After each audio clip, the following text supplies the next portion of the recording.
She told me, she's like, it's not an option. Like, it's a demand. That's what your job is. There are times where they would just take what they want. And these mothers don't know. And there's no way they would know.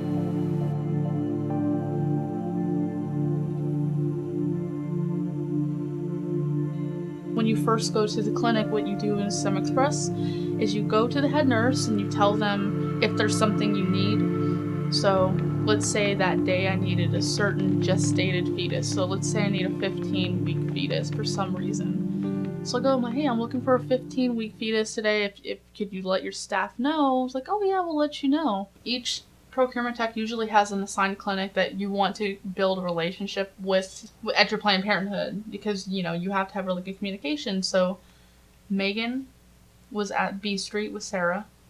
Jessica had San Jose to Alameda. I had Stockton and Fresno. Fresno was in actually an alley. Areas like Fresno where it's dirt cheap and the area is not good. There were so many.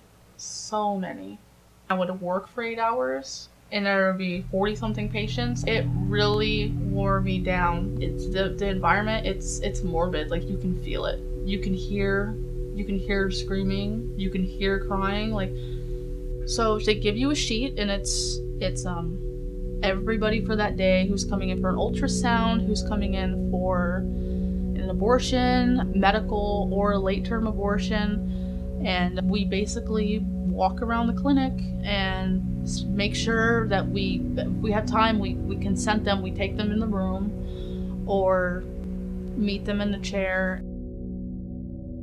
Some women they come in, they do a test, and then you find out they're pregnant. Then you can consent them. So pregnancy tests are potential pregnancies, therefore potential specimens. So it's just taking advantage of the opportunities. The fetus, the fetal tissues remains is a POC, which stands for product of conception. The specimen is what I would obtain from it. So POC, product of conception, specimen is what I would procure. I would set up my laptop, then you would log into the task page, log into AIM Instant Messenger. You would go get the gestation sheet from the head nurse, and you would see how many opportunities you had on the sheet. So then you would report that. The task page would just list the tissue, where it's to be sent, and then the number of specimens and equal. And so we all had access to edit that page.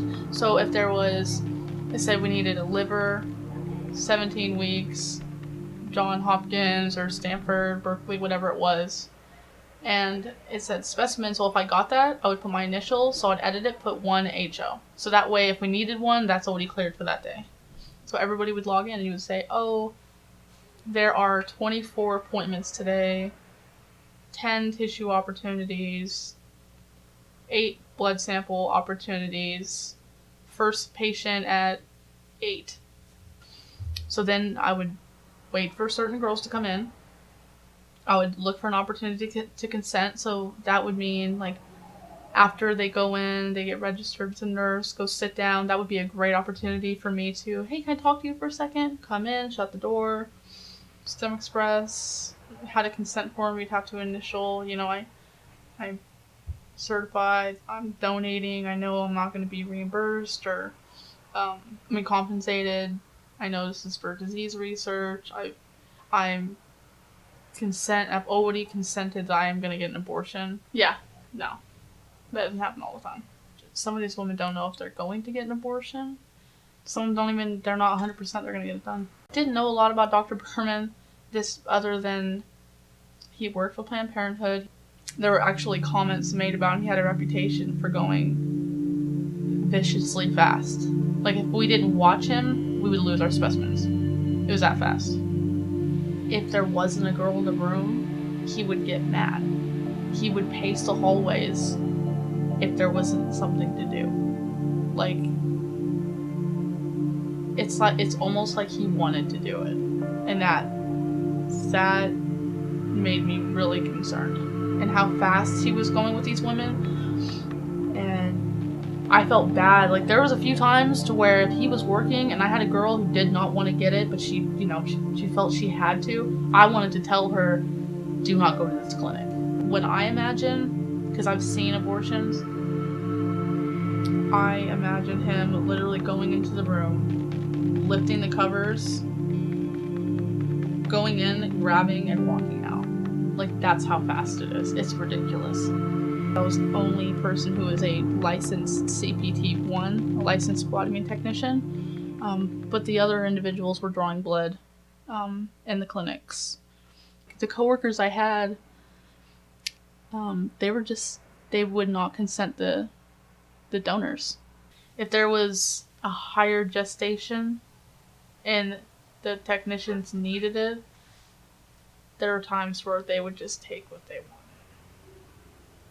And these mothers don't know. And there's no way they would know. There were times where, I remember one time it was the Fresno clinic, and that was the most high volume clinic we have, lots of abortions, lots.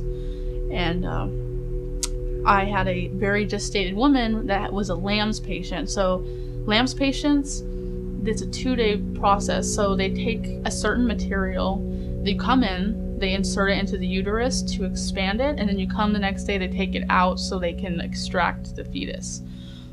So I consented her, and she said no, and I'm fine with that. I'm not going to press anybody. I'm not going to consent a girl who's throwing up from the abortion medication. That's not who I am. And she said no, and the next day, Jessica came, and she's like, oh, the high gestated girl, do you have to get her, make sure you get her? I'm like, oh, I already consented her yesterday, she's not comfortable. And she looked at me like, okay, walked out, took her into the room, and she came back out and she was holding all these tubes. And all I said to her was, what do you say to her to get that blood? She's like, nothing.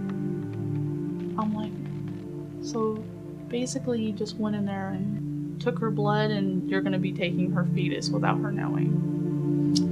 So, yeah, I'm not, it's just, that's terrifying. Like, imagine if you were an abortion patient and someone was going in and stealing your baby's parts. And half of these women are already on the edge as it is. You know, so it's terrible. The women I worked for were cold. Just cold, they don't care. They just wanted their money. They didn't care that the girl was throwing up in the trash can, crying, and even there are times to when patients would ask me, like, they would come in and be crying, like, should I do this? Should I be doing this? And from my personal view, I'm very pro-life, and I would tell them, like, run, like, go, like, you'll figure something out. You don't want to do this. Like, if you don't want to do this, go home. And I would get in trouble for that. I get in trouble. Jessica would say, why don't you consent her? Like, because she was crying and throwing up and she didn't even know if she wants to get it done. What'd you say to her? I told her if she wasn't comfortable with it, then I'm not gonna do anything. She said, well, that was an opportunity you just missed. Like, I'm not